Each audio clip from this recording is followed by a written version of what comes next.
আসসালামু আলাইকুম এভরিওয়ান, কেমন আছেন সবাই? আশা করি সবাই অনেক ভালো আছেন। আমি ফারহিন চলে আসলাম আমার পেজ জীবন সুন্দর থেকে।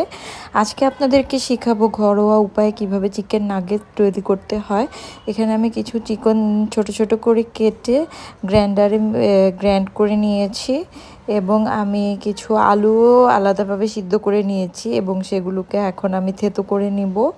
এই তো একটি কাঁটা চামচের মাধ্যমে আমি এগুলোকে থেতো করে নিয়েছি। এখন এর মধ্যে আমি সাদা গোলমরিচের গুঁড়া, তারপর হচ্ছে গরম মশলা পাউডার, লবণ এবং অল্প পরিমাণে এখানে আমি একটু কর্নফ্লাওয়ার দিয়ে দিচ্ছি। আমার মনে হচ্ছে কর্নফ্লাওয়ার আরেকটু লাগবে, তাই আরেকটু দিয়ে দিলাম। আর হচ্ছে আমি লাল মরিচের পেস্টটা ইউজ করেছি, আপনারা চাইলে গুঁড়ো মরিচটাও ইউজ করতে পারেন। এর মধ্যে আমি একটু অল্প পরিমাণে সয়া সস দিয়ে দিব, অ্যাড করে দিচ্ছি টমেটো কেচাপ। এটা নাগেটসের টেস্ট অনেক বাড়িয়ে দেয়।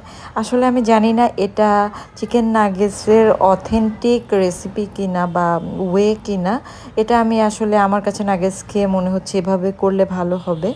এই তো এরকম আমি চারকোনা শেপ দিয়ে নিয়েছি। এখন তেলে আমি অল্প আঁচে এগুলোকে ভেজে নিব লাল লাল করে। এই মুহূর্তে যারা আমার ভিডিওটি দেখছেন তাদের কাছে যদি আমার ভিডিওটি ভালো লেগে থাকে তাহলে অবশ্যই লাইক, কমেন্টস এবং শেয়ার করবেন। আমার চ্যানেলটি সাবস্ক্রাইব করবেন। আর ভিডিও যদি ভালো লাগে অবশ্যই পাশে থাকবেন। আসসালামু আলাইকুম, আজকে এতটুকুই, বাই।